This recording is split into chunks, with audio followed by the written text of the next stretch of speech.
I feel like NFTs kind of came about in that COVID timeframe when we didn't get together that often. But now we're coming out of that. Now we're going to be able to do more. Is it going to be something where like people look at events in the future and say like you need to have events to be successful? Because I remember when Bored Apes were having all that stuff happen in NYC and people were saying, "What? Where's crypto punks? You know, like where are the punks at? They're not doing anything for their community." Is it going to be like that? Like, how are you guys thinking about events going forward?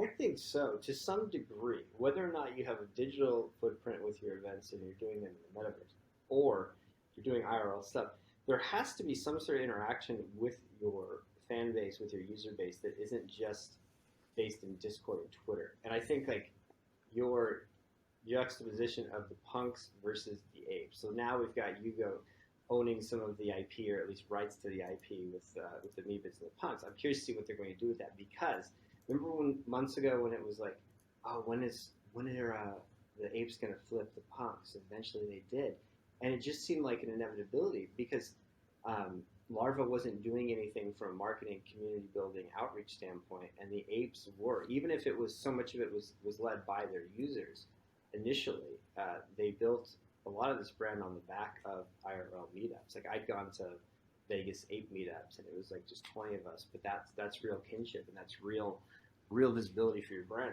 I do think it's a requirement to some degree. Like it's at this point in a competitive ecosystem where everyone's launching 10,000 unit collections and trying to build a brand around it. It is not enough just to have a Discord server, because I can be a member, you can be a member, Jason can be a member of 100 different Discord servers. That doesn't mean you're engaging just because someone's in your channel because they wanted a pre-sale spot, for example. So how do you retain that user? How do you keep them engaged? Well, events are a great way to do it. You appeal to them aesthetically, auditorily, music. You find co-sponsors and co-hosts that also are in line with their interests. We do tons of guests and rotating people that we put on our metaverse events. And then, of course, the IRL one, especially given how capitalized some of these teams are. Like, if you just sold a couple $1 million worth of NFTs, like, you can afford to put some of that money back into IRL events. And I do think Hmm. that's a real way to engage. Not to mention, they're good for your brand and network. Like, you can find people to Yeah. potentially collaborate with.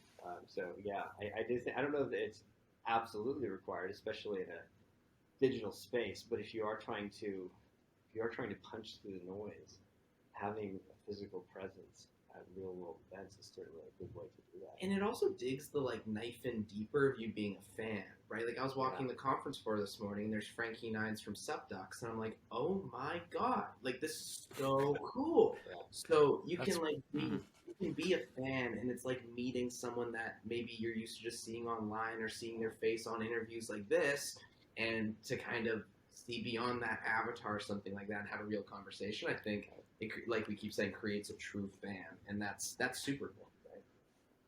Yeah, that's a great way to put it. But we do need to talk about as well the metaverse portion of this, right? Like we were talking about IRL events, but you guys are even talking about mixing the two. I think I saw the word metaverse portal out there. So how are you guys thinking of like the combination between the two? I know you've set up like the visual camera where the metaverse, users can see inside the party and vice versa.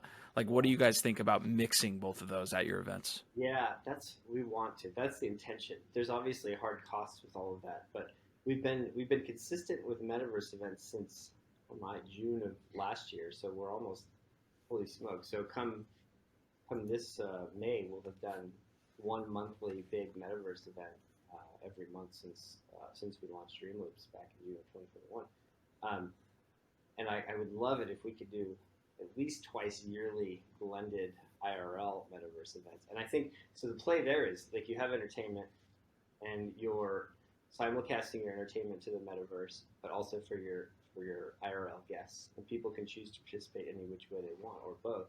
And then you can also pipe in some of the metaverse world into your physical event. So the event that we were staging in Vegas had like every room was a projector map. It was like the perfect venue for what I was going to do.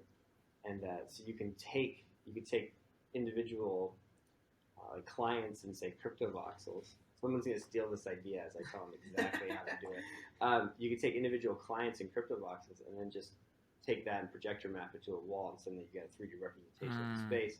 Live video crew, wireless camera feed, send that in. You upload that to multiple, say, private YouTube live streams, embed those into the metaverse space, and then you've got this blended experience. And it's some of it's a novelty, right? Like it's not like everyone that shows up to the physical party gives a shit about what's going on in the metaverse. Because I know, like, even people that are diehard Web3 people, some of them think like, oh, well, I've been in Decentraland, I've been in CryptoVoxels, they're clunky, I don't really mess with it. But then we have people that show up every month for these metaverse parties, and they're just like all about it, and they'll hang out for 4 hours.